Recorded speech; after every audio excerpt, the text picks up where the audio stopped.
Cuando leí el mensaje en la pantalla de mi viejo celular que decía, «No vengas, muérete solo», supe inmediatamente que esas no eran palabras de mi hijo Mateo. Al llegar a su casa, mi nuera, con el rostro brutalmente golpeado, me cerró la puerta en la cara mientras 3 camionetas blindadas bloqueaban la entrada. Sentí un frío metálico en el estómago, más agudo que el viento de la sierra, y mis manos se apretaron contra el volante hasta que dolieron. Ellos pensaron que un viejo ranchero se iría a casa asustado, pero cometieron un error fatal. Olvidaron que un padre conoce el verdadero olor del miedo. Si alguna vez has sentido que tu familia te oculta una verdad peligrosa, suscríbete y activa la campana ahora mismo. Esta no es solo una historia de conflicto, es un testimonio de supervivencia que necesitas escuchar. Quédate hasta el final, porque la decisión que tomé esa noche podría salvarte a ti también. Yo soy hombre de pocas palabras, o al menos lo era antes de que la vida me obligara a gritar verdades que nadie quería escuchar.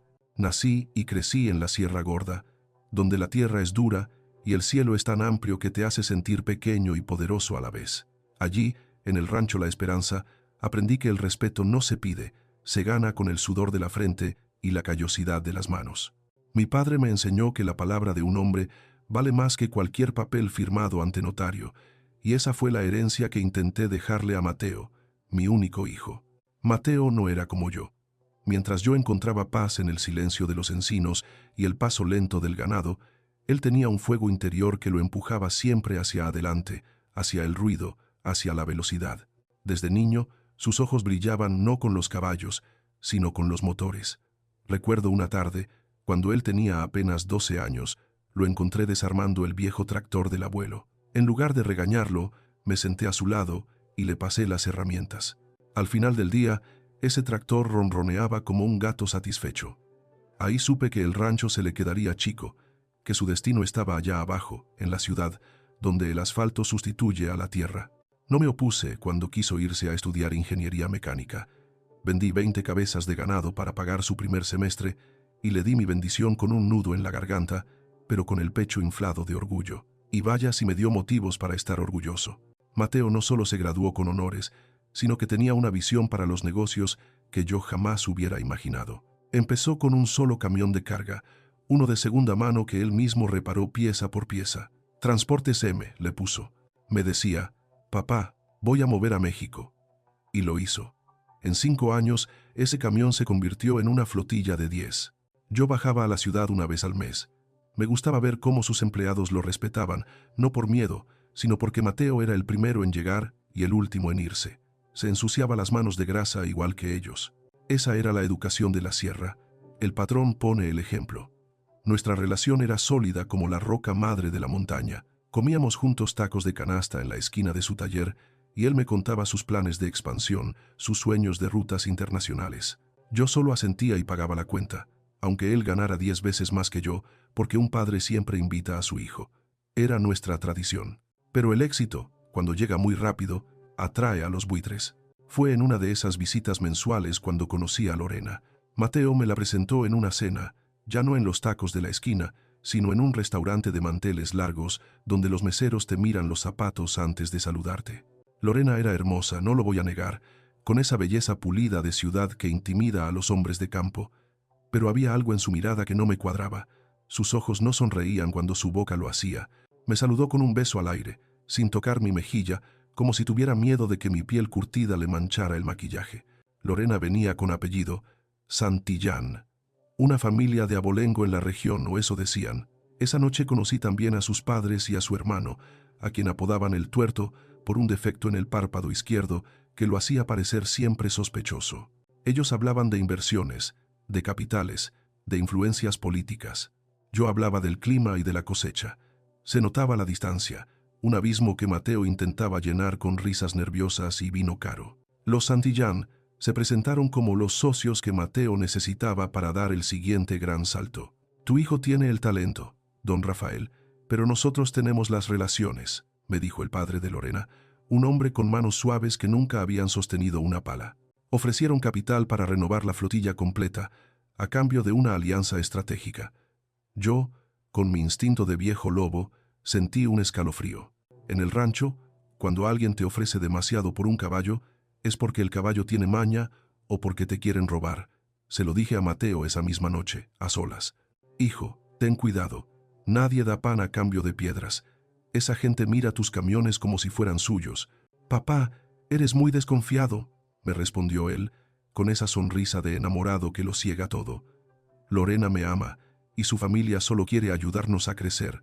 Esto es el futuro. Y así, poco a poco, el futuro se comió al presente. La boda fue un evento fastuoso que parecía más una fusión corporativa que una unión de amor. Yo fui, con mi mejor traje, pero me sentí un extraño en la fiesta de mi propio hijo.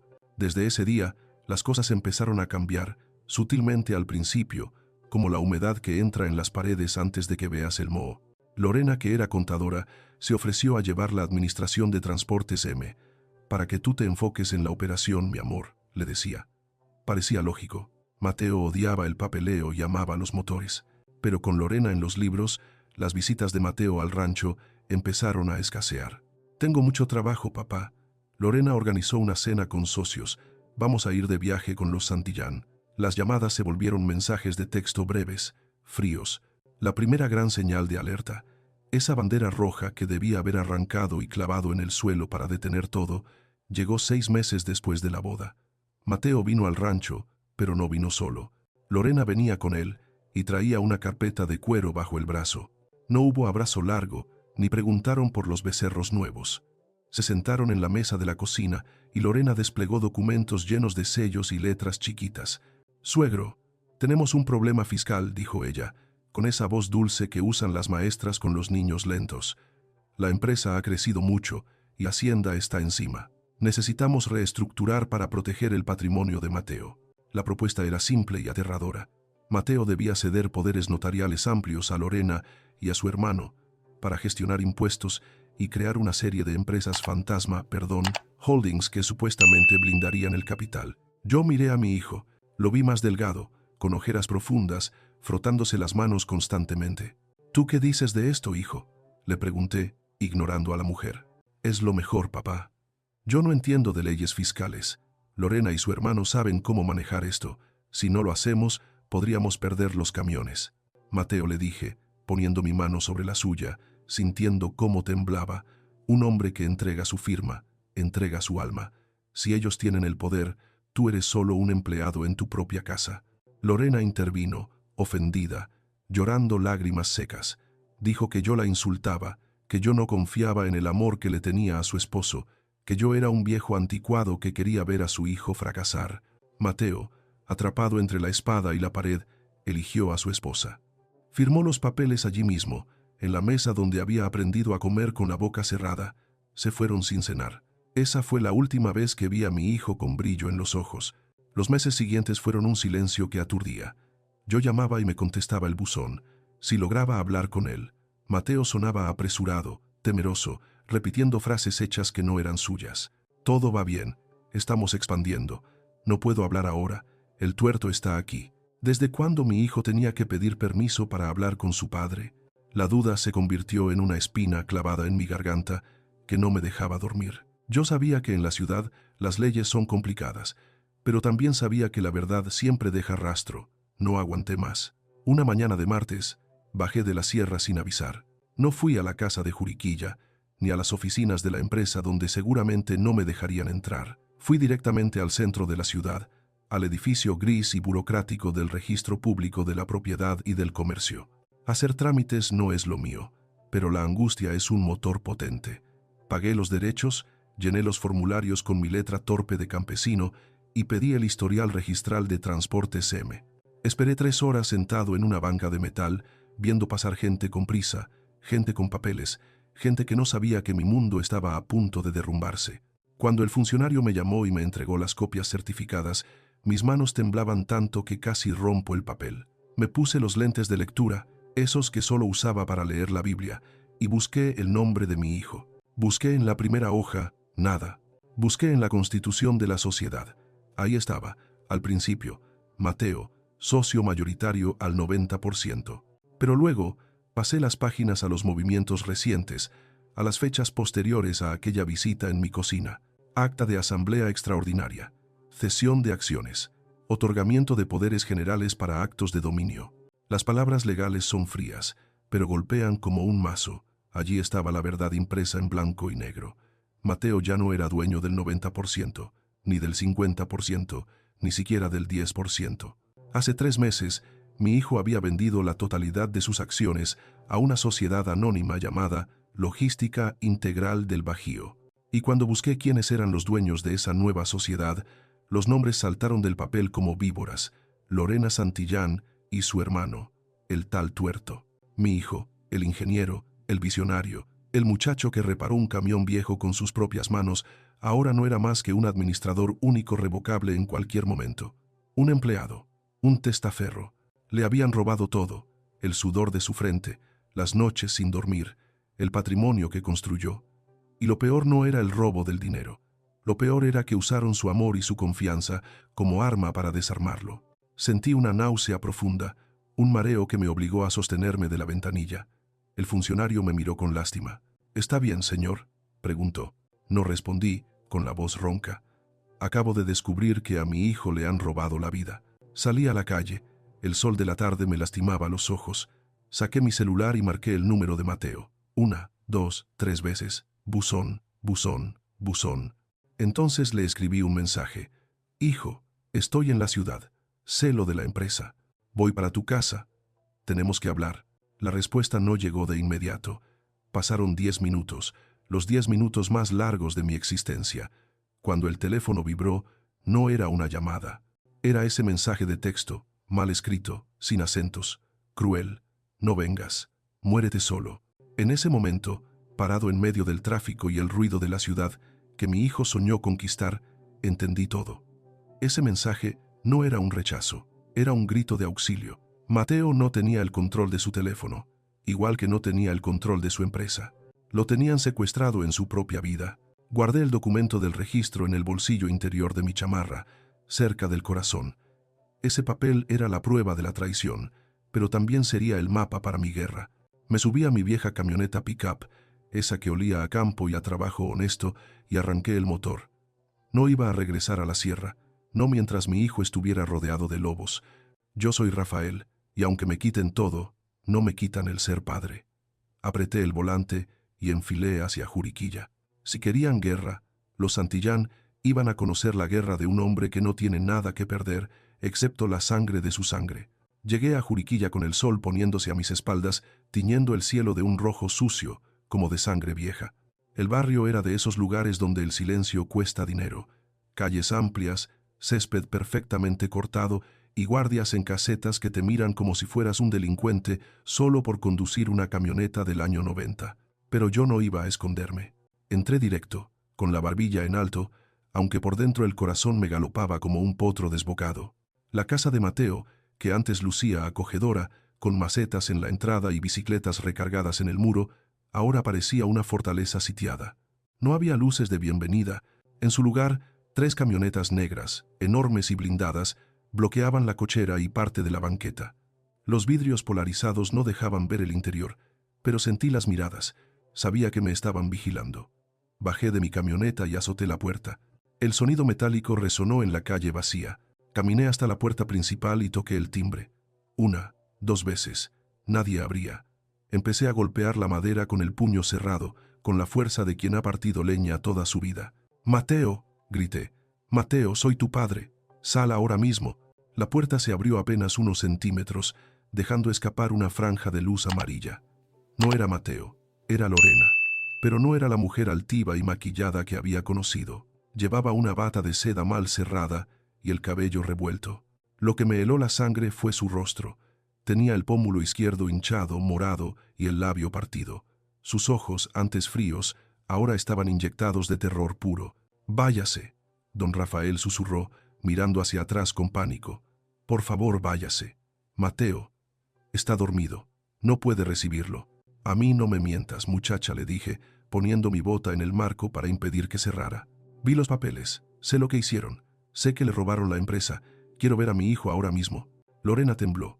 Intentó empujar la puerta, pero mis 70 años tienen más fuerza que su miedo. «Usted no entiende», sollozó. «Ya no es su empresa. Ya no es su casa. Si no se va, lo van a matar». «¿Quién me va a matar? ¿Tú?» «No, abuelo. Ella no tiene las agallas». La voz vino de atrás, grave y rasposa. La puerta se abrió de golpe, empujando a Lorena contra la pared. Allí estaba él, el tuerto, el hermano de Lorena. Lo había visto en la boda, con traje y modales fingidos, pero ahora se mostraba tal cual era. Llevaba una camisa negra desabotonada que dejaba ver una cadena de oro grueso y una pistola escuadra fajada en el pantalón. Su ojo bueno me miraba con burla. El otro, el del párpado caído, parecía muerto. «Buenas noches», don Rafael dijo, masticando un palillo de dientes. «Qué visita tan inoportuna. Mateo está indispuesto. Digamos que tuvo una crisis nerviosa por tanto trabajo y lo tenemos descansando, medicado». «¿Medicado o secuestrado?», le espeté, sin retroceder un paso. «Tú eres el tal Santillán, el que aparece en los papeles. Quiero ver a mi hijo. Tengo derechos». El tuerto soltó una carcajada seca, sin alegría. Dio un paso hacia mí, invadiendo mi espacio, oliendo a loción cara y a pólvora. «Derechos», repitió con sorna. «Aquí en la ciudad, los derechos son de quien los paga, viejo. Esta casa es mía, la empresa es mía, y su hijo. Su hijo es un empleado muy valioso, que necesita estar tranquilo para firmar lo que falta. Así que súbase a su carcacha y lárguese a su cerro. Si regresa, a lo mejor le pasa un accidente en la carretera. Son muy peligrosas de noche». Miré a Lorena. Ella bajó la cabeza, avergonzada, derrotada. Entendí entonces que ella también era una prisionera, cómplice de su propia desgracia, atrapada en la red de su hermano criminal. «Esto no se va a quedar así», dije, midiendo cada palabra. «La familia no se toca». «La familia se escoge», respondió el tuerto, y me cerró la puerta en la cara con un portazo que retumbó en mis huesos. Me quedé allí, frente a la madera barnizada, respirando la humillación. Podría haber intentado tirar la puerta, entrar a golpes, pero sabía que detrás de esas camionetas blindadas había hombres armados. Mi navaja de muelle no era rival para sicarios. Mi instinto me dijo: «Calma, Rafael, un toro bravo no embiste a ciegas. Busca el punto débil». Regresé a mi camioneta y arranqué, vigilando los espejos retrovisores. No me seguían. Su arrogancia era tal que no me consideraban una amenaza. «Solo un viejo», pensaban. Grave error. Manejé directo a la delegación de policía. En mi mente de hombre honesto, la autoridad era el siguiente paso lógico. Si hay un secuestro, vas con la ley. Si hay un fraude, vas con la justicia. Qué ingenuo fui. La delegación estaba fría, iluminada por tubos fluorescentes que parpadeaban. Olía a café quemado y a desesperanza. Me acerqué al mostrador del Ministerio Público. Un oficial joven, con el uniforme manchado de mostaza, ni siquiera levantó la vista de su celular. «Quiero denunciar la privación ilegal de la libertad de mi hijo», dije con voz firme, «y un fraude masivo». El oficial suspiró, dejó el celular y me miró con fastidio. «Nombres y dirección». «Mateo Martínez». «La dirección es en Juriquilla».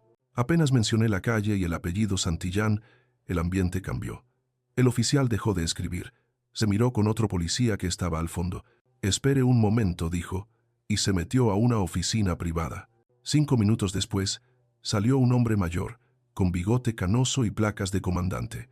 Lo reconocí vagamente. Era Rivas, un tipo que hace años patrullaba las carreteras de la sierra y que alguna vez me pidió para el refresco a cambio de no multarme por una luz rota. «Don Rafa», exclamó con una sonrisa falsa que mostraba dientes amarillos. «Qué milagro verlo por acá. Me dicen que trae un alboroto familiar». «No es un alboroto, Rivas. Es mi hijo. Los Santillán lo tienen encerrado. Le robaron la empresa. Ese tal tuerto me amenazó de muerte». Rivas borró la sonrisa. Se acercó al mostrador, bajó la voz y se inclinó hacia mí, invadiendo mi espacio igual que lo había hecho el narco minutos antes. «Mire, don Rafa, le voy a hablar como amigos. Usted es gente de bien, gente de trabajo. No se meta en camisas de 11 varas.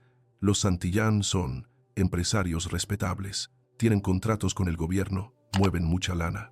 Lo de su hijo seguro es un pleito de faldas o de estrés. ¿Empresarios?». Sentí como la ira me subía por el cuello. «Son delincuentes, Rivas. Y tú lo sabes.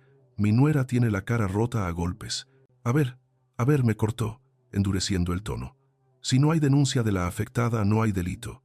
Y si usted sigue haciendo ruido, el que va a terminar en el bote por alteración del orden es usted. Váyase a su rancho, don Rafa. Déjelo estar. Es por su salud». Salí de la delegación sintiendo náuseas. No era miedo, era asco. La policía no iba a ayudarme, eran sus perros guardianes. La corrupción no era una mancha en el sistema, era el sistema mismo. Rivas no me estaba protegiendo, me estaba advirtiendo que ellos eran intocables. Pero me quedaba una carta, la ley, los papeles. Si la fuerza bruta y la fuerza pública estaban compradas, tenía que haber un resquicio legal. Dormí o intenté dormir en la cabina de mi camioneta, estacionado en una gasolinera a las afueras, con la navaja bajo el asiento y un ojo abierto. A las 9 de la mañana en punto, estaba frente a la notaría número 45. El edificio era de cristal y acero, imponente. El notario, el licenciado Gamboa, me recibió después de hacerme esperar 40 minutos. Su oficina olía a caoba y a aire acondicionado, un contraste brutal con el sudor y el polvo que yo traía encima. Gamboa era un hombre calvo, con gafas de montura dorada y un traje que costaba más que todo mi ganado. Escuchó mi reclamo con una paciencia ensayada, juntando las yemas de los dedos sobre su escritorio de cristal. Licenciado, esos poderes son falsos, le dije, poniendo la copia del registro sobre la mesa. Mi hijo jamás le cedería el control total a esa gente. Usted dio fe de un robo. Gamboa sonrió levemente, una sonrisa de tiburón. Señor Martínez, por favor, mida sus palabras. Todo se hizo conforme a derecho. Su hijo Mateo vino aquí, en pleno uso de sus facultades mentales, y firmó. Yo di fe de su identidad y de su voluntad. Mi hijo estaba coaccionado o drogado. Eso es una acusación muy grave que tendría que probar ante un juez, respondió él, abriendo una carpeta. Mire, aquí está la firma de Mateo. Es idéntica a la de su credencial. Además, se firmó una cláusula de irrevocabilidad.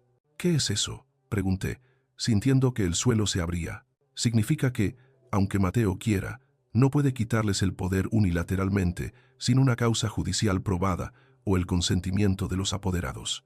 Legalmente, don Rafael, su hijo, se ató de manos él mismo. Los Santillán tienen el control absoluto de los activos, las cuentas y las propiedades. Es una estrategia corporativa agresiva, sí, pero legal. No es estrategia, es una trampa. Golpeé el escritorio. Usted sabe que esto apesta. ¿Cuánto le pagaron? El notario se puso de pie y presionó un botón en su teléfono. Seguridad, acompañen al señor a la salida. Está alterado. 2 guardias entraron y me tomaron de los brazos. No me resistí. No tenía caso. Mientras me sacaban, Gamboa me lanzó una última mirada, ni siquiera de odio, sino de indiferencia absoluta. Para él, yo no era una persona. Era un trámite molesto que ya había archivado. Me dejaron en la banqueta, bajo el sol implacable del mediodía. Me senté en la defensa de mi camioneta, sacando un cigarro que tenía guardado para emergencias, aunque hacía años que no fumaba. Mis manos temblaban al encenderlo. Hice el recuento de los daños. Mateo estaba secuestrado en su propia casa, drogado y golpeado. Su esposa era cómplice y víctima. Su cuñado era un criminal armado. La policía estaba en su nómina. El notario había blindado el robo con leyes que yo no entendía.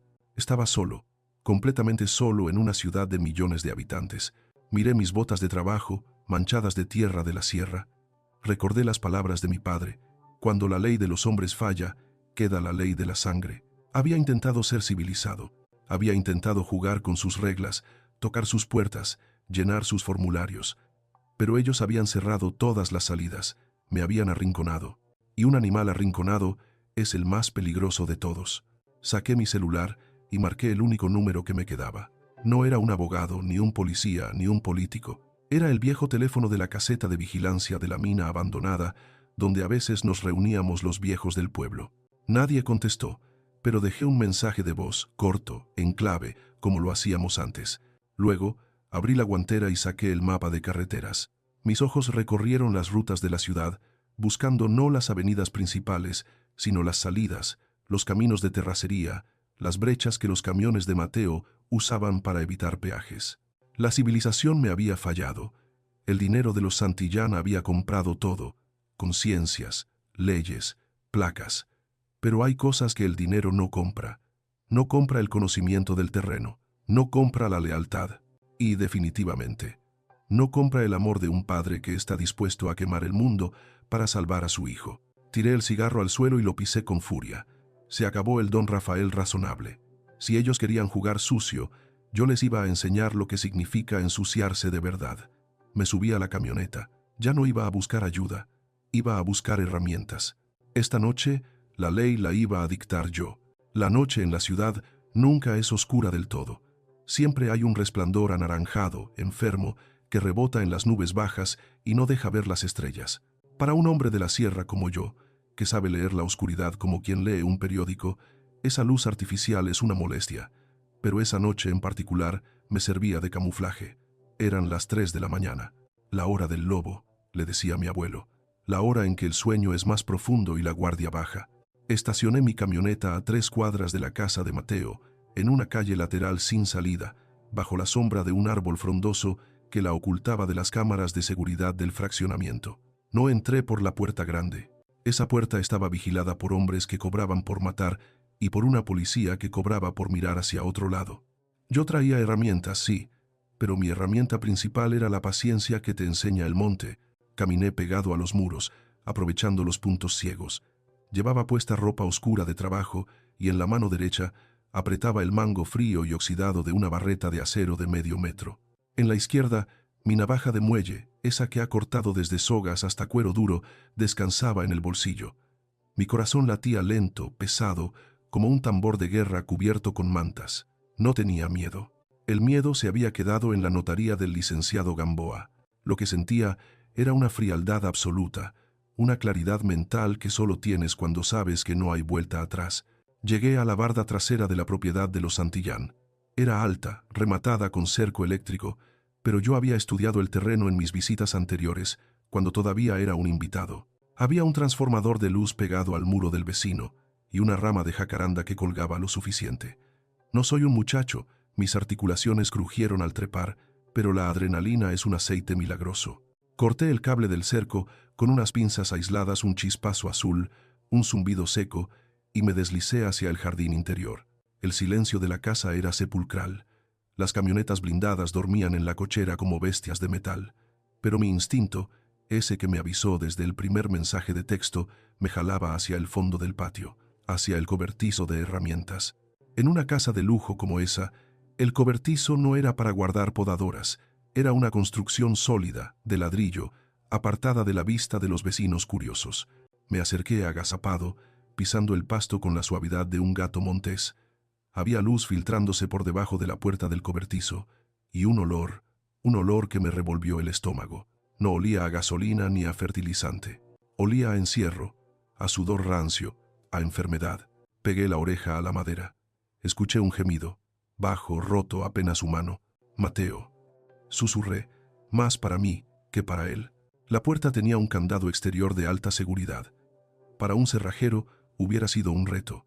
Para un padre con una barreta de acero era solo un obstáculo que romper. Encajé la punta de la barreta en el arco del candado y usé la pared como palanca. Apreté los dientes y empujé con todo el peso de mi cuerpo y de mi rabia. El metal chilló, protestó y finalmente cedió con un chasquido sordo que me pareció un disparo en el silencio de la noche. Abrí la puerta y la escena que vi se me quedará grabada hasta el día que me muera. Mi hijo, mi Mateo, el ingeniero brillante, el hombre fuerte que levantaba motores con sus manos, estaba tirado sobre un colchón sucio en el suelo. Estaba en calzoncillos y camiseta, temblando de frío. Pero lo que me rompió el alma fue ver su tobillo derecho. Estaba hinchado, morado y rodeado por una cadena gruesa amarrada a una viga de acero. Lo tenían encadenado como a un perro rabioso.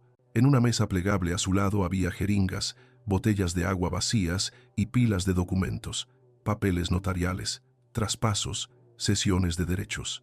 Estaban manchados de café y, me pareció ver, de sangre seca. Entré y cerré la puerta detrás de mí. Mateo levantó la vista. Sus ojos estaban vidriosos, perdidos, con las pupilas dilatadas por alguna porquería que le habían metido en el cuerpo. Tardó unos segundos en reconocerme. «¿Papá?» Su voz era un hilo de voz, rasposa. «No, es un sueño. Vete. Si te ven, te matan». Me arrodillé a su lado. Olía a orina y a miedo. Lo abracé con fuerza, sin importarme la suciedad, y él se derrumbó en mi hombro, sollozando como cuando tenía 5 años y se raspaba las rodillas. Pero este dolor era más profundo. «Perdóname, papá. Perdóname», repetía una y otra vez, empapando mi camisa. «Soy un estúpido. Confié en ellos. Les di todo. Me robaron la empresa, me robaron mi vida. Te fallé». Lo separé de mí y lo tomé por los hombros, obligándolo a mirarme a los ojos. «Escúchame bien, Mateo. Tú no me has fallado. Tú eres un hombre de bien que cayó en un nido de víboras. La vergüenza no es tuya, es de ellos. El dinero va y viene, hijo. Los camiones se compran, las empresas se hacen de nuevo. Pero la sangre no se vende. Y yo estoy aquí para sacarte. No puedes. Mateo señaló su pierna. La llave la tiene el tuerto. Me inyectan cosas, papá, para que firme. Ya firmé casi todo. Me dicen que si no firmo, van a ir al rancho a hacerte daño a ti. La furia me subió por la garganta como bilis caliente. Así que esa era la palanca. No era solo la droga, era el amor a su padre lo que usaban para quebrarlo. Nadie va a ir al rancho, hijo, y nadie te va a inyectar nada más. Me levanté y examiné la cadena. Era gruesa, de acero templado. La barreta no serviría para romper los eslabones sin hacer un ruido infernal que despertaría a todo el vecindario. Necesitaba la llave, o necesitaba tiempo para desmontar la viga. En ese momento, la puerta del cobertizo se abrió de golpe. La luz de una linterna táctica me cegó por un instante, y luego escuché esa risa, esa maldita risa seca y burlona. «Mira nada más», dijo el tuerto. «El abuelo resultó ser un ratón de campo. Te dije que te largaras, viejo. Ahora no vas a salir de aquí caminando». Cuando mis ojos se acostumbraron a la luz, lo vi. Estaba parado en el umbral, bloqueando la salida. Llevaba la misma ropa de marca, pero ahora sostenía una pistola con silenciador en una mano y la linterna en la otra. No parecía asustado, parecía divertido, como un niño cruel que acaba de encontrar un gato para torturar. «Suelta eso y déjanos ir», dije, levantando las manos lentamente, dejando la barreta recargada contra la pared, fuera de mi alcance inmediato. Fingí rendición, fingí ser el viejo inútil que él creía que era. ¿Dejarlos ir? El tuerto entró, cerrando la puerta con el pie. «No, don Rafael, usted acaba de cometer allanamiento de morada. Tengo todo el derecho de dispararle en defensa propia. Y luego, bueno, Mateo estará tan triste por la muerte de su padre que firmará lo que falta y tal vez se meta una sobredosis de pena. Un final trágico, pero limpio». Caminó hacia mí, confiado, bajando el arma solo un poco. Su arrogancia era su talón de Aquiles. Él veía a un anciano de 70 años. No veía las manos que habían domado potros, ni los reflejos afilados por décadas de trabajo duro. «Por favor», supliqué, haciendo que mi voz temblara, «no le hagas daño. Me iré, no diré nada, solo déjame despedirme». El tuerto sonrió, mostrando esos dientes blanqueados. «Despídete rápido». Dio un paso más. Estaba a 2 metros, demasiado lejos para mis manos, pero no para mi rabia. Mateo, desde el suelo, intentó levantarse, arrastrando las cadenas. «No, déjalo», gritó mi hijo, tratando de distraerlo. El tuerto giró la cabeza un milisegundo para mirar a Mateo y darle una patada en las costillas. «Cállate, basura». Ese fue su error. Ese milisegundo. No busqué la barreta, no había tiempo. Me lancé hacia él, no como un peleador de boxeo, sino como un animal. Mi hombro impactó contra su estómago, sacándole el aire. La pistola se disparó, un soplido seco que astilló la madera del techo, pero el impacto lo hizo retroceder. El tuerto era joven y fuerte, y estaba drogado de poder. Me golpeó en la cara con la cacha de la pistola, abriéndome la ceja. La sangre me cegó un ojo, pero no me solté. Lo agarré de la muñeca armada con una fuerza que no sabía que tenía, la fuerza de la desesperación. Caímos al suelo, rodando entre las jeringas y los papeles sucios. Él intentaba apuntarme a la cabeza, gruñendo insultos. Yo no hablaba, yo respiraba y empujaba. Le di un cabezazo en la nariz, sintiendo cómo el cartílago crujía bajo mi frente. Él gritó y soltó la linterna. «Suéltame, viejo de mierda». Logró darme un rodillazo en el hígado que me quitó el aire. Por un segundo vi negro. Sentí que me aflojaba.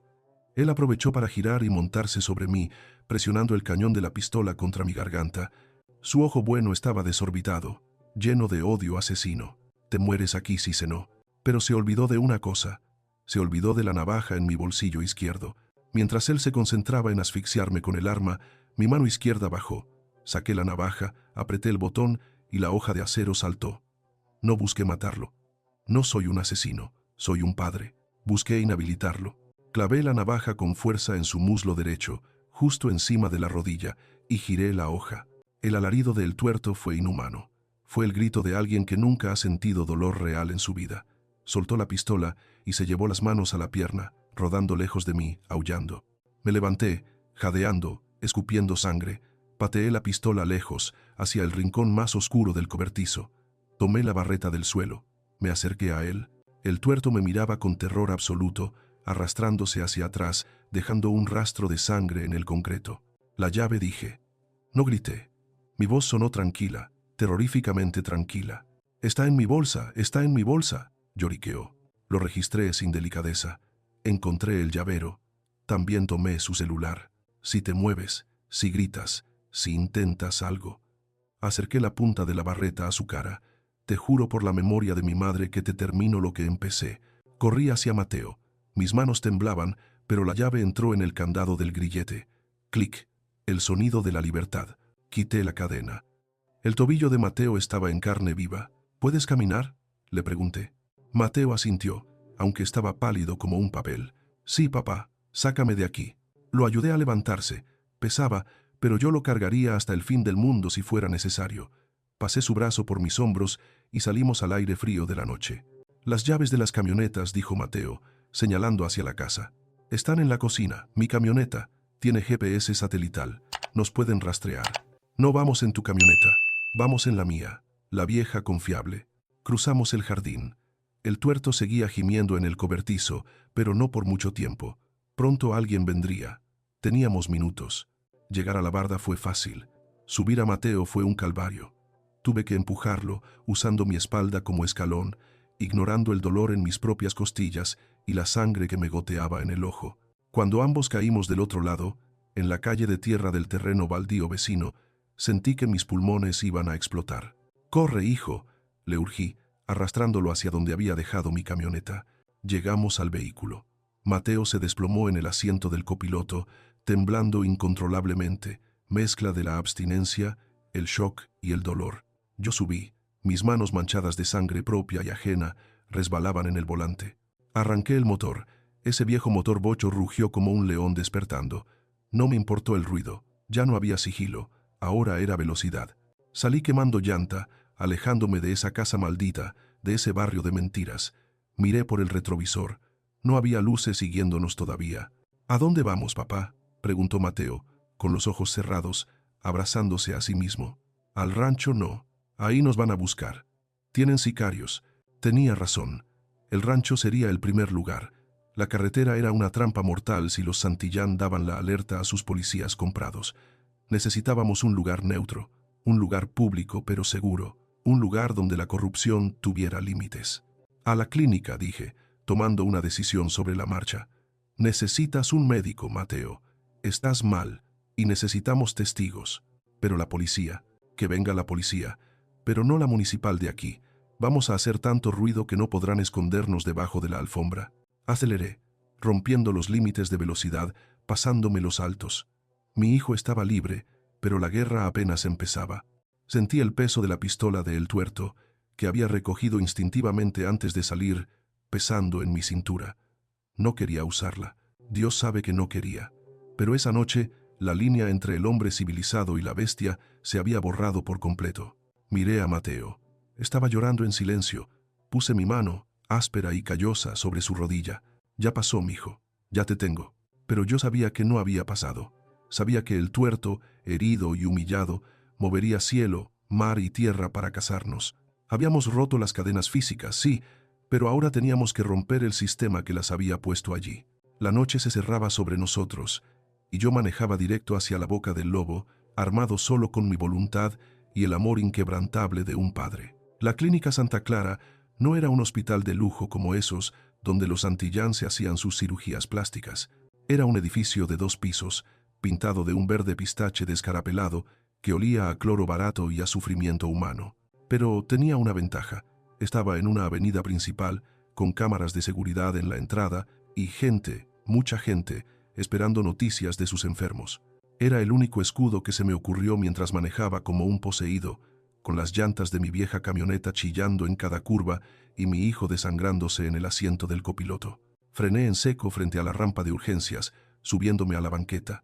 Casi atropello a un vendedor de tamales que recogía su puesto. Bajé de la camioneta sintiendo que las rodillas se me doblaban, no por el miedo, sino porque la adrenalina del enfrentamiento con El Tuerto empezaba a bajar, dejando paso al dolor de los golpes y a la realidad de lo que acabábamos de hacer. «¡Ayuda!», grité, cargando a Mateo.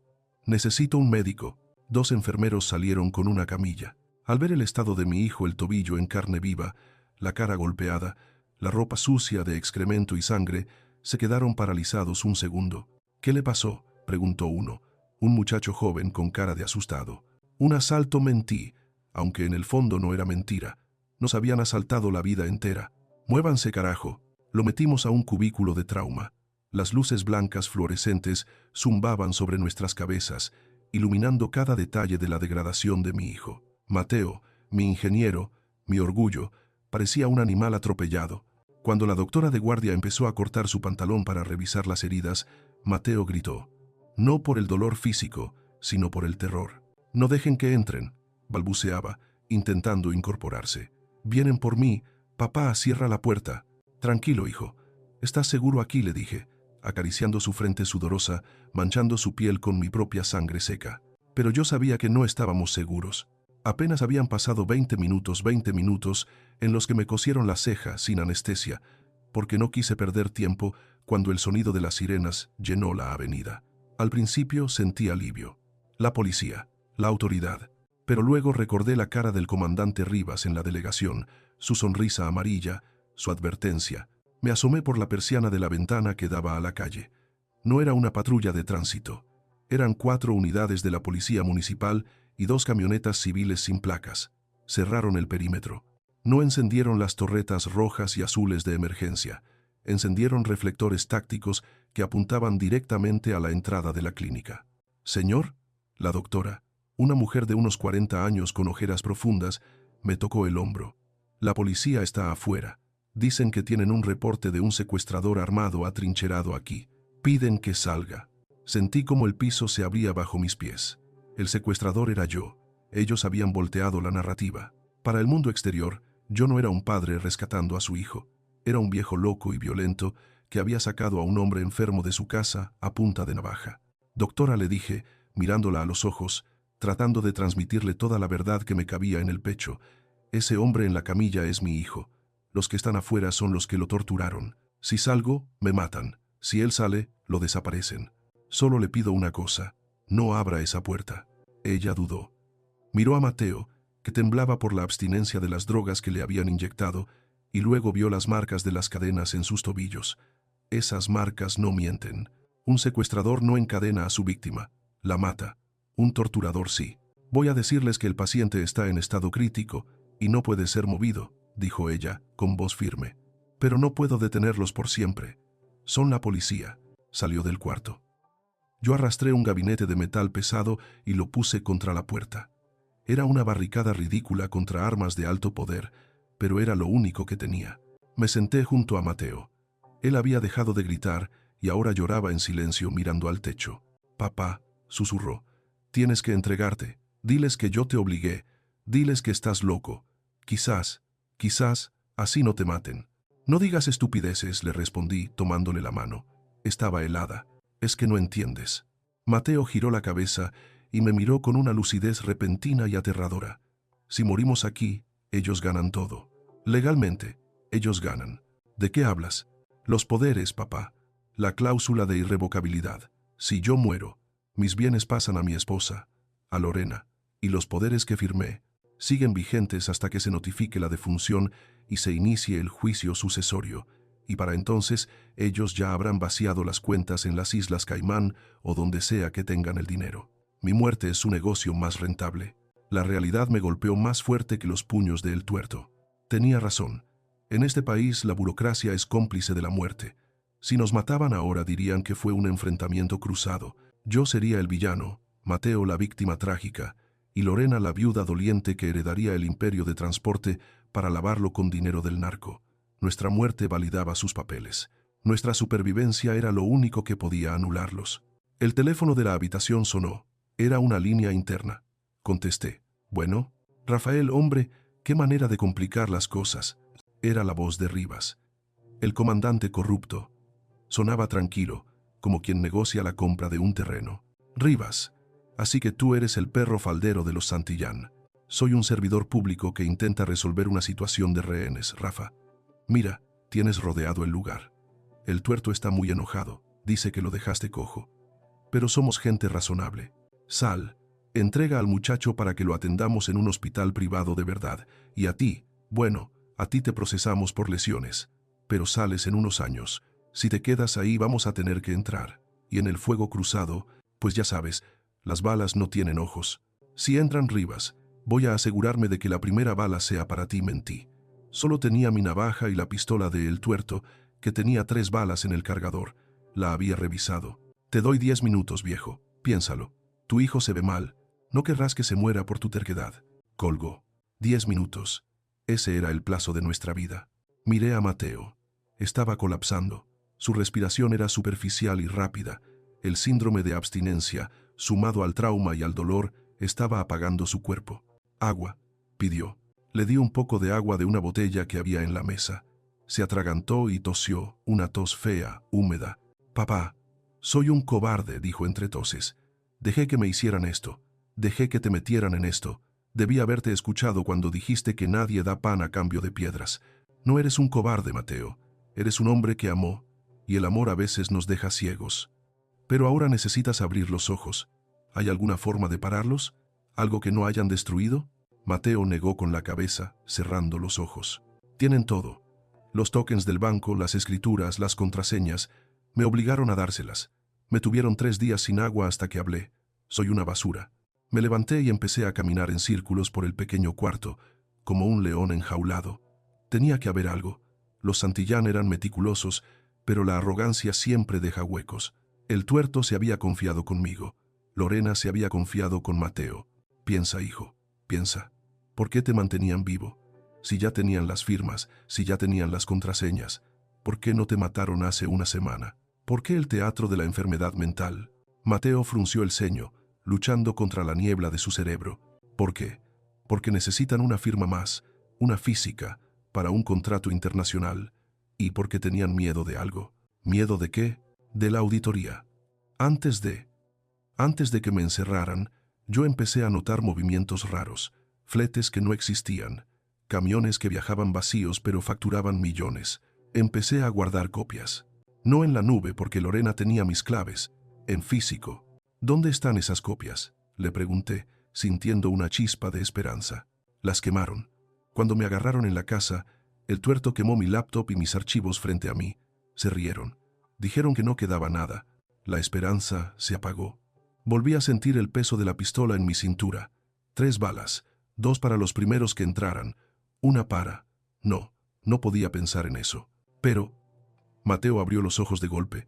Se intentó sentar, haciendo una mueca de dolor extremo. Mi zapato. Papá, pásame mi zapato derecho. Miré al suelo.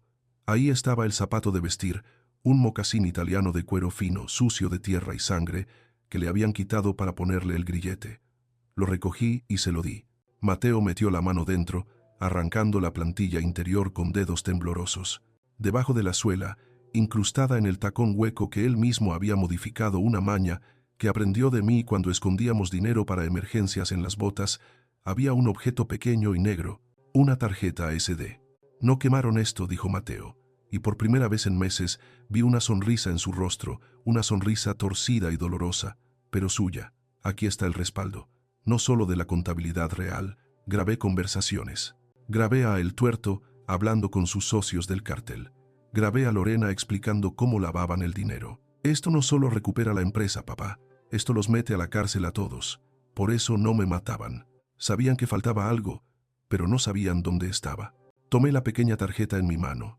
Pesaba menos que una pluma, pero tenía el peso de una bomba nuclear.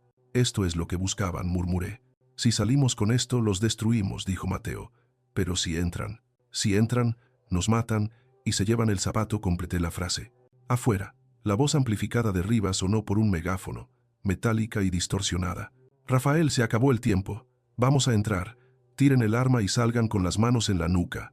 Escuché el sonido de botas pesadas en el pasillo, golpes en las puertas vecinas, gritos de enfermeras.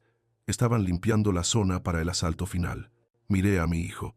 Estaba pálido, sudoroso, al borde del desmayo, pero sus ojos estaban fijos en mí, llenos de una confianza que yo no sentía merecer. ¿Qué hacemos, papá? Apreté la tarjeta SD en mi puño hasta que me dolió. Teníamos la evidencia, teníamos la verdad. Pero la verdad no sirve de nada si mueres antes de contarla. Necesitábamos un micrófono más grande que el megáfono de Rivas. Necesitábamos que el mundo viera lo que estaba pasando antes de que nos silenciaran. Saqué el celular que le había robado a El Tuerto. Era un modelo nuevo, costoso. Lo desbloqueé. No tenía código. La arrogancia de nuevo. Tenía señal 5G a tope. Hijo, le dije, acercando una silla a la camilla y sentándome frente a él. ¿Te acuerdas cuando eras niño y te daba miedo la oscuridad? ¿Qué te decía yo? Mateo me miró, confundido por la pregunta en medio del caos. Me decías, que prendiera una luz, que a los monstruos no les gusta que los vean. Exacto.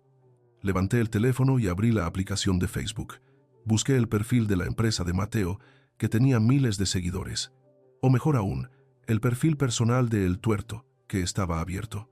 Tenía miles de amigos, gente que le aplaudía sus fotos de fiestas y lujos. Vamos a prender la luz más grande del mundo, Mateo. Vamos a hacer un en vivo. Papá, ellos van a entrar en cualquier segundo. Por eso mismo, si nos matan, que nos maten en vivo frente a miles de personas. Que todo México vea quiénes son los Santillán, que vean tu cara golpeada, que vean la tarjeta. Los golpes en la puerta empezaron. Policía, abran o disparamos. El gabinete metálico que puse de barricada tembló. ¿Estás listo?, le pregunté a Mateo, apuntando la cámara hacia nosotros. Mateo se limpió la sangre del labio con el dorso de la mano. Se enderezó cuan pudo, recuperando en ese instante la dignidad que le habían querido robar a golpes. Asintió. Hazlo, papá. Quémalos a todos. Presioné el botón rojo que decía «Transmitir en vivo». La pantalla parpadeó y apareció el contador de espectadores.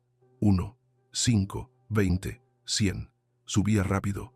Era la cuenta de un influencer narco transmitiendo a deshoras. La gente entraba por morbo.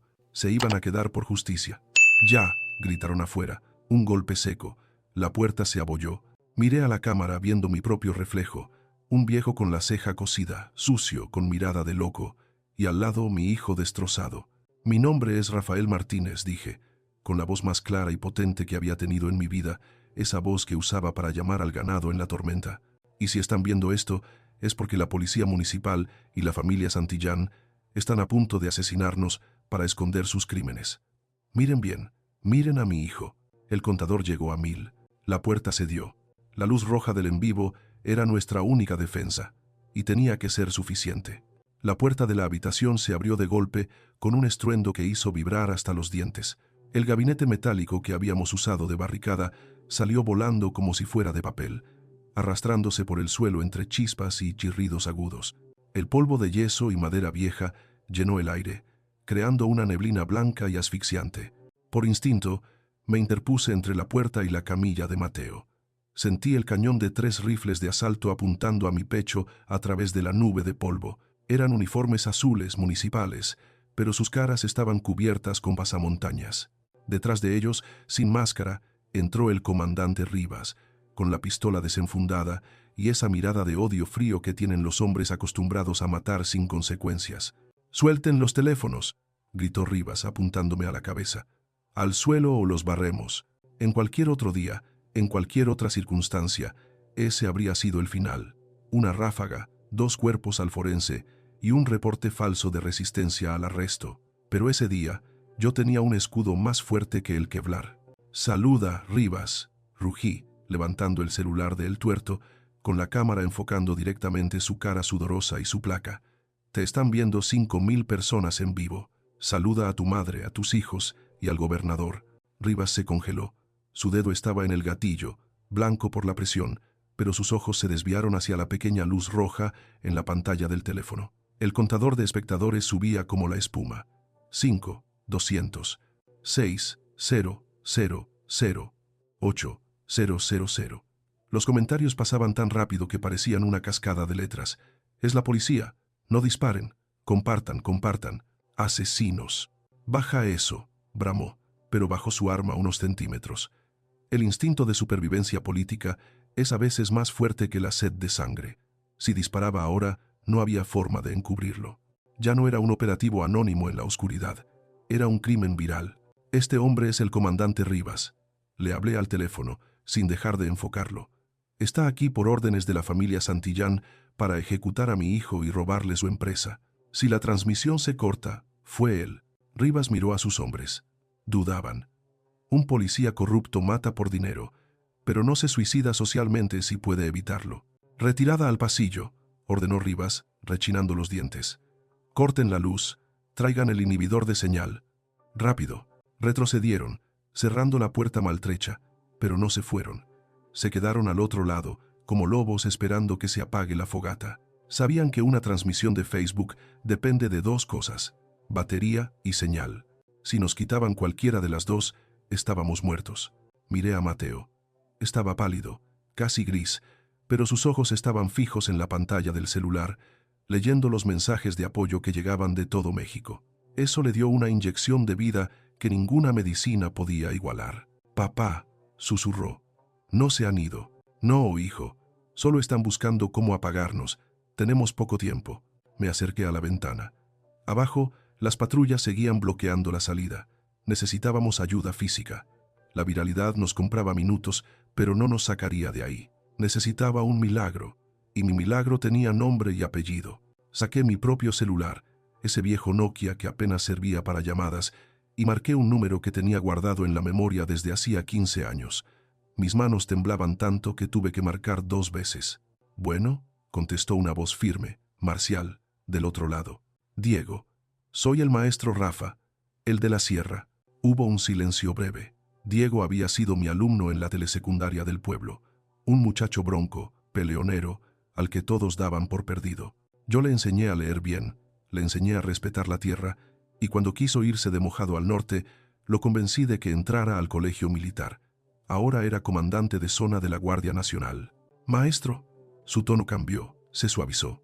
«¿Qué pasa?» Lo escucho agitado. Son las 3 de la mañana. «Diego, me van a matar, a mí y a Mateo. Estoy en la clínica Santa Clara, en la capital. La municipal me tiene sitiado. Son sicarios con placa, Diego. Trabajan para los Santillán». «¿Los Santillán?» Su voz se endureció. «Esos tienen cola larga, maestro. ¿Está armado?» «Tengo una navaja y una pistola con 3 balas. Y tengo un Facebook Live con 10.000 personas viendo. Pero van a cortar la señal. Diego, si alguna vez lo que te enseñé valió de algo, ven por mí.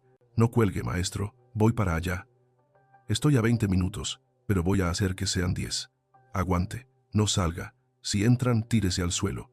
Nosotros nos encargamos de limpiar la basura». Colgué. 10 minutos. 60 bloques de 10 segundos. Una eternidad. Volví con Mateo. La luz de la habitación parpadeó y se apagó. Rivas había cumplido su amenaza. Cortaron la electricidad. La habitación quedó en penumbras, iluminada solo por el resplandor fantasmagórico de la pantalla del celular y la luz de las farolas de la calle que entraba por la persiana. El inhibidor de señal debía estar en camino. Teníamos que aprovechar la conexión mientras durara. «Mateo, escúchame bien», le dije, acercando la cámara a su rostro. Se veía terrible, golpeado y sucio, pero eso jugaba a nuestro favor. La imagen era la prueba irrefutable de la tortura. «Diego viene en camino. Pero antes de que llegue, tenemos que desactivar el arma más peligrosa que tienen los Santillán. No son las pistolas, son los papeles. Los poderes», murmuró Mateo. «Exacto. Si morimos, o si nos atrapan y te obligan a firmar más cosas, esos poderes siguen vigentes. Necesitamos revocarlos ahora, aquí, frente a todos estos testigos. Pero no hay notario, papá. Hay 10.000 notarios viendo esto, hijo. En situaciones de peligro de muerte, la voluntad expresada públicamente tiene peso legal. Es como un testamento en el campo de batalla. Vamos a crear un precedente. ¿Puedes hablar?» Mateo asintió. Le di un sorbo de agua. Se acomodó en la camilla, irguió la espalda a pesar del dolor de las costillas rotas y miró fijamente a la cámara. En ese momento vi volver al ingeniero, al empresario, al hombre que había construido un imperio desde cero. «Habla claro. Di tu nombre, la fecha y lo que ordenas». Mateo respiró hondo. «Soy Mateo Martínez». Su voz se quebró, pero carraspeó y volvió a empezar, más fuerte. «Soy Mateo Martínez, dueño de Transportes M. Hoy es 12 de diciembre. Son las 3:45 de la mañana. Estoy secuestrado en la clínica Santa Clara. Y por este medio, ante el temor fundado de perder mi vida». Hizo una pausa, tomando aire. Los comentarios en la pantalla volaban. «Estamos contigo. Graben esto. Justicia. Revoco de manera inmediata e irrevocable cualquier poder notarial, mandato o representación que haya otorgado a favor de Lorena Santillán y su hermano, conocido como El Tuerto. Declaro que cualquier firma mía que aparezca en documentos de traspaso de acciones desde el mes de octubre a la fecha fue obtenida bajo tortura, coacción y uso de drogas. Desconozco cualquier deuda o venta realizada por ellos en mi nombre. Esta es mi voluntad y la hago pública para que conste ante la ley y ante Dios. Sentí un escalofrío. No fue un acto legal perfecto. Quizás un abogado le encontraría fallas, pero fue un acto de poder. Mateo había recuperado su voz. Había cortado los hilos de la marioneta. Y hay más. Intervine yo, entrando en cuadro, mostrando la tarjeta SD a la cámara como si fuera una hostia sagrada. Ellos no solo querían robar la empresa, querían usar los camiones de mi hijo para mover droga. Aquí están las pruebas. Aquí está la contabilidad real que mi hijo escondió en su zapato. Acerqué la tarjeta al lente hasta que se desenfocó. Señores fiscales, señores jueces, si nos pasa algo, esta tarjeta va a aparecer en todos los noticieros del país. Ya hay copias enviadas. Los Santillán no son empresarios, son lavadores de dinero. Y la policía municipal que está afuera de esta puerta son sus empleados. En ese instante, la señal del celular empezó a fallar. La imagen se congeló un segundo, luego volvió pixelada. El audio se cortaba. «Papá, el inhibidor», advirtió Mateo. «Compartan», grité a la cámara. «No dejen que esto muera aquí. Si la señal se corta, es porque entraron. Llamen a la Guardia Nacional, llamen a la Marina». La pantalla se fue a negro un segundo. Luego volvió. Rivas debía estar activando algún aparato cerca de la puerta. «Diego, apúrate», susurré para mí mismo. De repente, escuchamos un ruido diferente afuera. No eran botas, ni gritos de policías. Era el sonido de vidrio rompiéndose en la planta baja. Y luego, disparos. Pero no disparos aislados. Eran ráfagas cortas, controladas. Ta, ta, ta, ta, ta, ta. El sonido inconfundible de fusiles automáticos de calibre militar. Mateo me miró con los ojos desorbitados. ¿Son ellos? ¿Entraron? Espera. Se escucharon gritos en el pasillo, pero esta vez eran gritos de pánico de los policías municipales. «Federales, son federales. No disparen, somos compañeros. Al suelo, carajo, al suelo». Me asomé por la rendija de la persiana. Las luces de la calle iluminaron la escena más hermosa que había visto en mi vida. 3 vehículos blindados, blancos, con las letras GN en negro, habían bloqueado a las patrullas municipales. Hombres con uniformes de camuflaje urbano, cascos tácticos y brazaletes de la Guardia Nacional estaban desarmando a los municipales, poniéndolos de rodillas contra el asfalto. «Llegaron, hijo», exclamé, sintiendo que las piernas me fallaban por primera vez en la noche. Llegó Diego, pero la puerta de nuestra habitación seguía siendo el punto crítico. Rivas estaba en el pasillo, y un animal acorralado es capaz de cualquier cosa antes de morir. «Abran esa puerta», escuché una voz potente al otro lado. No era la de Rivas, era una voz de mando. Hubo un silencio tenso, luego un golpe seco, como de una culata contra un casco, y el sonido de un cuerpo cayendo pesado al suelo. «Maestro Rafa», gritaron. «Soy Diego. Está despejado». Moví el gabinete con una fuerza que ya no tenía, arrastrándolo apenas. Abrí la puerta. El polvo seguía flotando en el aire, pero ahora, entre la neblina, se recortaba la silueta de un gigante. Diego había crecido mucho desde que se fue del pueblo. Iba armado hasta los dientes, con el rostro cubierto por un pasamontañas táctico, pero cuando me vio, se bajó la tela y vi la misma sonrisa chueca del muchacho que robaba manzanas en mi huerta. En el suelo, esposado y sangrando por la nariz, estaba el comandante Rivas. Otros 2 elementos de la guardia lo levantaban como si fuera un costal de papas. «Llegó tarde a la clase, Diego», le dije, intentando bromear para no ponerme a llorar. Diego entró y vio a Mateo en la camilla. Su rostro se endureció al ver el estado de mi hijo. «Llamen a un médico táctico, ahora», ordenó a sus hombres, «y aseguren el perímetro, que no salga ni entre nadie sin mi autorización. Quiero a todos los municipales desarmados y con los celulares confiscados». Se volvió hacia mí y me dio un abrazo rápido, fuerte, de esos que te reacomodan los huesos y el alma. «Perdón por la demora, maestro. Había tráfico de delincuentes en la entrada». Mateo nos miraba, aturdido, aún sosteniendo el celular que seguía transmitiendo, aunque la señal era intermitente. ¿Estamos a salvo?», preguntó. Me acerqué a él y tomé el teléfono. Enfoqué a Diego, a los federales, a Rivas esposado. «Sí, hijo, estamos a salvo. ¿Y ellos? Apunté la cámara hacia el pasillo. Ellos están acabados. Finalicé la transmisión. El silencio que siguió fue el silencio más puro que había escuchado jamás. No era el silencio del miedo, ni el del campo. Era el silencio de la justicia cuando por fin llega, tarde, sucia y violenta, pero llega. Tengo que llevarme a Mateo a un hospital militar. Maestro, dijo Diego, aquí no es seguro. Los Santillán tienen tentáculos largos. Pero en el campo militar no entra ni el diablo sin permiso. Vamos, dije. Pero antes, me agaché y recogí la tarjeta SD que Mateo había dejado sobre la sábana. La guardé en mi bolsillo, junto a mi navaja. Esto no se lo doy a nadie, Diego. Ni a ti. Esto se lo doy al juez yo mismo. Diego asintió con respeto. Como usted diga. Usted sigue siendo el maestro. Salimos de la habitación. Al pasar junto a Rivas, él me miró con odio puro. Esto no se acaba aquí. Ranchero escupió sangre. Los Santillán te van a cazar. Me detuve. Me acerqué a su oído y le susurré, con la calma del que ya ha visto el infierno y ha vuelto. Que vengan. Ya saben dónde vivo. Pero diles que la próxima vez no traigan abogados. Que traigan palas, porque las van a necesitar para enterrarse ellos mismos. Caminamos hacia la salida, escoltados por los federales. Afuera, el aire de la madrugada estaba frío y limpio. Por primera vez en días pude respirar sin sentir el peso del plomo en el pecho. Mateo iba en una camilla nueva, rodeado de paramédicos militares. Me buscó con la mano y se la tomé. Lo hicimos, papá dijo, cerrando los ojos. Sí, mijo, lo hicimos. Pero mientras subía a la unidad blindada, no podía dejar de pensar en lo que Rivas había dicho. La batalla de la clínica había terminado. La guerra legal apenas empezaba, y los Santillán, como las víboras de la sierra, son más peligrosas cuando están heridas. Miré la tarjeta SD en mi mano. Ahí estaba su veneno, y yo iba a ser el antídoto. El hospital militar es un mundo aparte. No huele a cloro barato ni a desesperanza como la clínica donde casi nos matan. Aquí huele a cera para pisos, a almidón y a disciplina. El silencio no es de vacío, sino de orden. Cuando la ambulancia blindada de la Guardia Nacional cruzó las garitas de seguridad, sentí que por fin bajaba la guardia. No porque confiara en las paredes, sino porque confiaba en los hombres que las vigilaban. Diego cumplió su palabra. Ni el diablo entraba aquí sin permiso.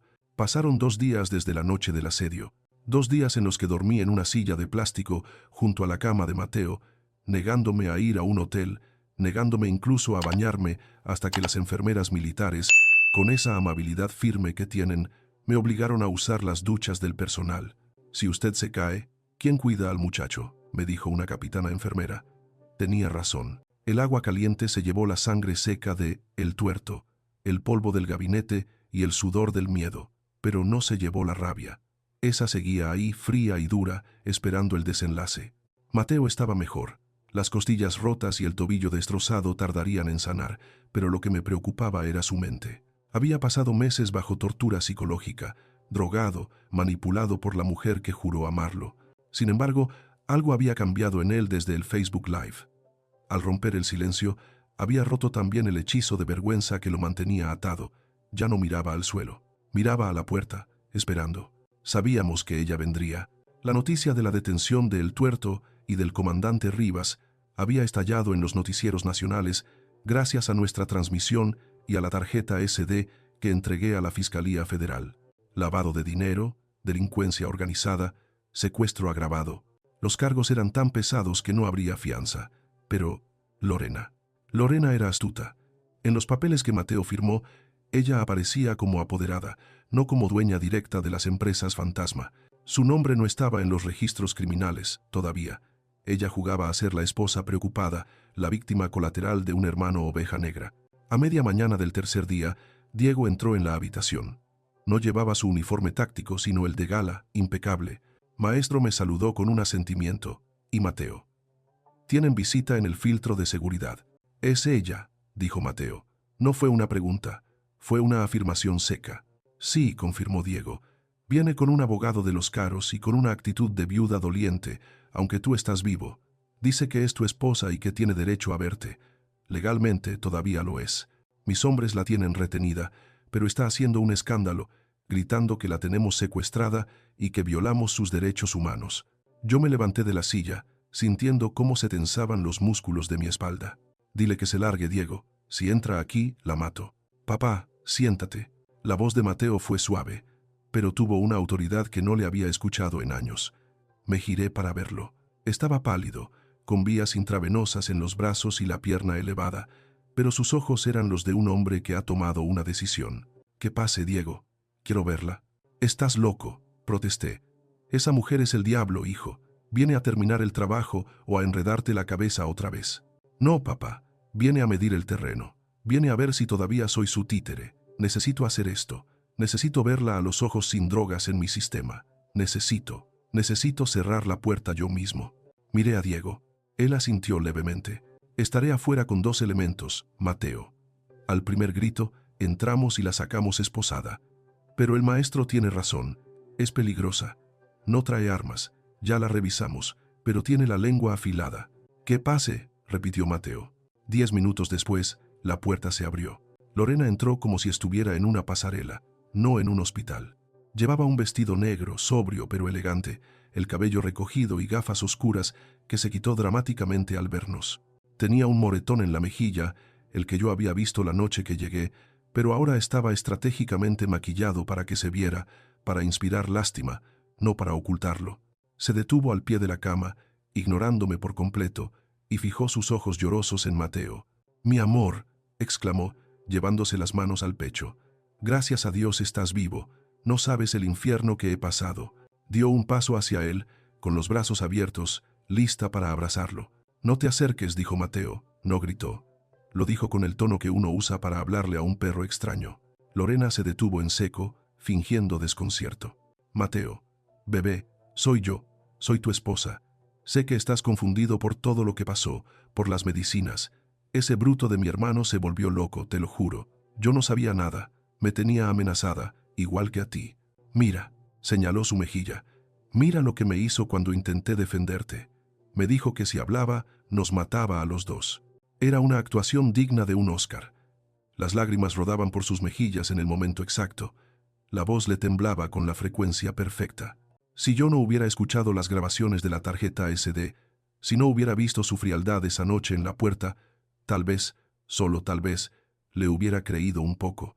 Mateo la observó en silencio durante un largo minuto. La dejó actuar.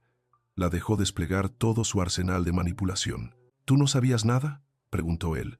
«Nada, te lo juro por nuestra boda. El tuerto siempre fue la oveja negra, se metió en cosas turbias y nos arrastró. Yo solo firmé esos papeles porque él me obligó, para protegerte, para que no te hicieran daño. Mi amor, tenemos que irnos de aquí. Este lugar es horrible. He arreglado tu traslado al Hospital Ángeles con mis doctores de confianza y traje al abogado para anular todo lo que ese loco nos hizo firmar. Solo tienes que firmar una autorización para que yo me encargue de todo mientras te recuperas.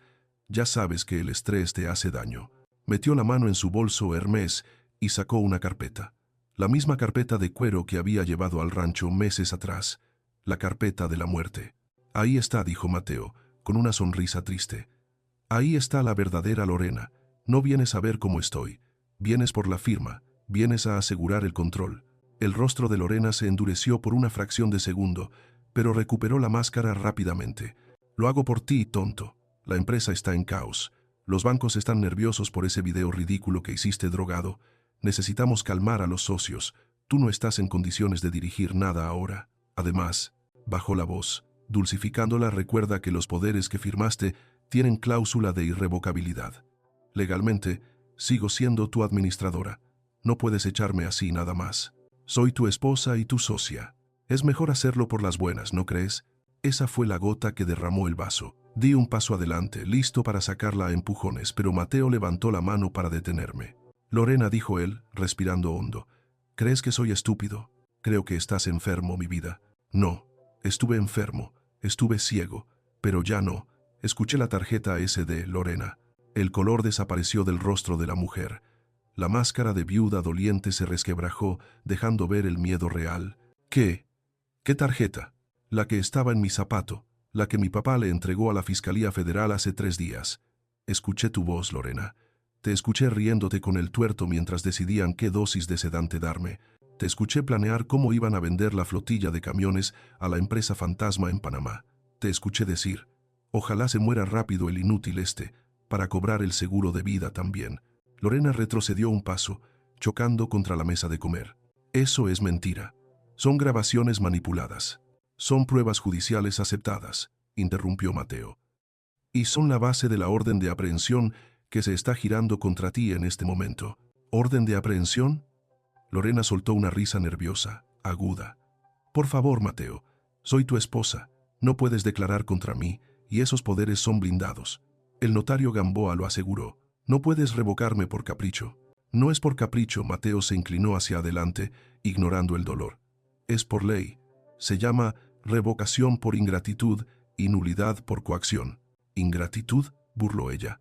¿Eso qué es? ¿Una telenovela? Es el Código Civil, Lorena. La voz de Mateo se volvió acero. Aunque un poder sea irrevocable, esa condición se anula automáticamente si el apoderado comete un delito contra el mandante, secuestro, tortura, fraude, intento de homicidio. En el momento en que tú y tu hermano conspiraron para matarme, esos papeles se convirtieron en basura, y Gamboa ya está declarando para salvar su propio pellejo. Dijo que tú le pagaste el soborno. Lorena miró a su alrededor, buscando una salida, buscando un aliado. Me miró a mí. Yo le sostuve la mirada con el desprecio tranquilo de quien ve a una alimaña atrapada. Don Rafael, intentó, desesperada. Usted es un hombre de familia. ¿Va a dejar que su hijo destruya su matrimonio? Podemos arreglarnos. Hay mucho dinero. Puedo darles la mitad. Nos vamos del país. Nadie tiene que ir a la cárcel. Mi hijo no tiene matrimonio, señora, respondí. Mi hijo durmió con una víbora, y en mi rancho a las víboras se les corta la cabeza. Lorena se volvió hacia Mateo, furiosa, tirando la máscara por completo. No puedes hacerme esto. Yo te hice quien eres. Eras un mecánico mugroso hasta que yo te pulí. Sin mí no eres nada. Esa empresa es mía. Esa empresa, dijo Mateo, señalando la puerta, la construí con las manos sucias de grasa mientras tú te hacías las uñas.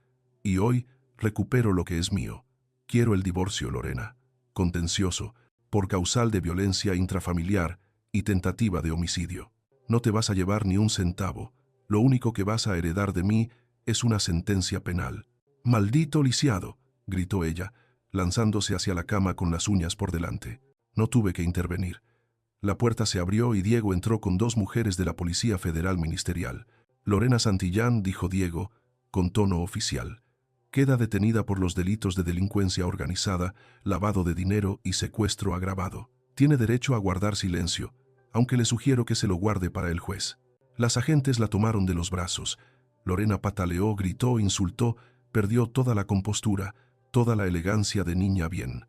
Mientras la arrastraban hacia la salida, me miró con odio puro. Esto no se acaba. Mi familia tiene poder. Tu familia está en la cárcel, le contesté. ¿Y mi familia? Mi familia está aquí, completa. Cuando la puerta se cerró y sus gritos se apagaron en el pasillo, un silencio denso llenó la habitación. Pero no era un silencio pesado. Era el silencio de después de la tormenta, cuando el aire huele a tierra mojada y limpio. Mateo se dejó caer en las almohadas, exhausto, sudando frío. La confrontación le había consumido las pocas fuerzas que tenía. Me acerqué y le puse una toalla húmeda en la frente. «Lo hiciste bien, hijo». «Muy bien». «¿Se acabó, papá?», preguntó, con los ojos cerrados. En ese momento, entró un hombre bajo, de traje gris, con un maletín desgastado. Era el licenciado Méndez, un abogado penalista recomendado por Diego, un hombre que no cobraba barato pero que tenía fama de ser un perro de presa honesto. «Perdón por la interrupción», dijo Méndez, abriendo su maletín sobre la mesa. «Vengo de la fiscalía. Tengo noticias.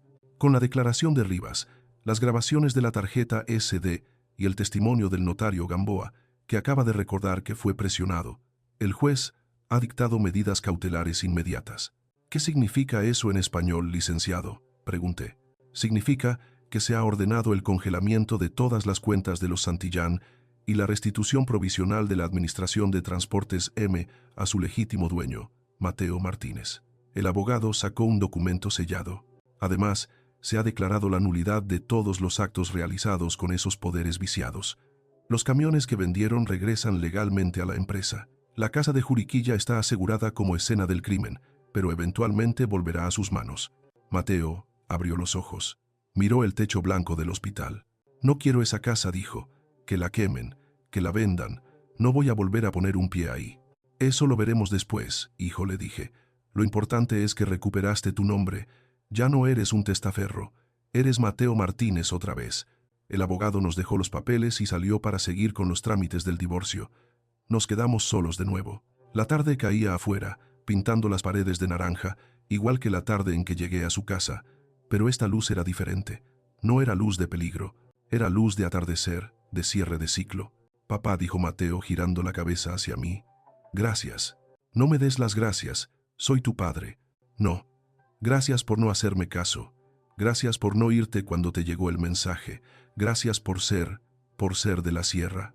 Sonreí, una sonrisa cansada que me dolía en la ceja cosida. La sierra no perdona la debilidad, Mateo, pero tampoco perdona la traición. Hicimos lo que teníamos que hacer. Aplicamos la ley. ¿Cuál ley?, preguntó él. ¿La de los jueces? No le respondí, apretando su mano. Esa llegó después. Aplicamos la ley primera, la que dice que la sangre no se abandona, y que a un hijo se le defiende con las uñas, con los dientes y con la verdad. Mateo apretó mi mano de vuelta. Su agarre todavía era débil, pero sentí cómo la vida volvía a fluir por sus venas. Habíamos ganado, no salimos ilesos, teníamos cicatrices por fuera y por dentro que nos durarían siempre. Pero teníamos algo que los Santillán, con todo su dinero y sus abogados, nunca tuvieron y nunca tendrían. La tranquilidad de poder mirarnos al espejo sin vergüenza. La justicia se había servido. Ahora tocaba lo más difícil, reconstruir sobre las ruinas. Pero para eso, los de la sierra somos expertos. Han pasado 6 meses desde que bajamos de aquel hospital militar. Hoy, el aire huele a leña y a café de olla, no a medicina ni a pólvora. Estamos de vuelta en el rancho La Esperanza. Mateo camina despacio, apoyado en un bastón de encino que yo mismo le tallé, pero camina libre. Sus costillas sanaron, y aunque la cicatriz en el tobillo le recordará siempre el precio de la confianza ciega, su mirada ha vuelto a ser limpia. La empresa Transportes M sigue operando, pero ahora es más pequeña. Mateo vendió la mitad de la flotilla para pagar abogados y liquidar deudas limpias. Se deshizo de todo lo que tocaba el dinero sucio de los Santillán. Prefiero tener 5 camiones honestos que 100 manchados de sangre, me dijo ayer mientras mirábamos el atardecer. Lorena y el tuerto siguen en el penal federal de máxima seguridad, esperando una sentencia que seguramente será larga. La justicia tardó, pero llegó con peso de plomo. Mirando a mi hijo reírse otra vez con los peones, entendí algo fundamental sobre la herencia.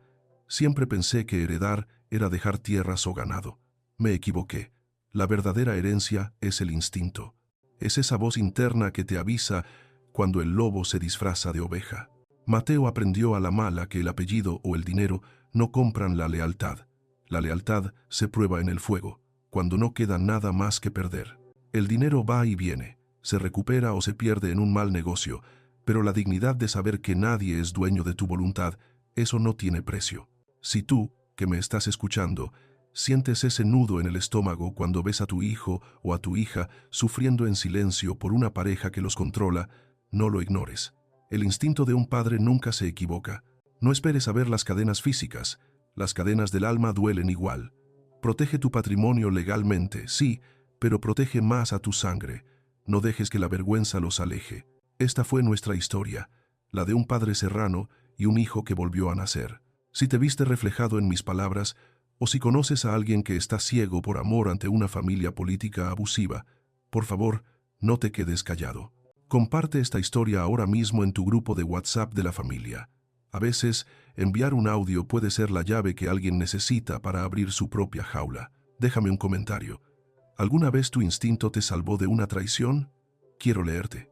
Suscríbete para que sigamos aprendiendo juntos a defendernos. Aquí seguimos, de pie y con la frente en alto. Siempre.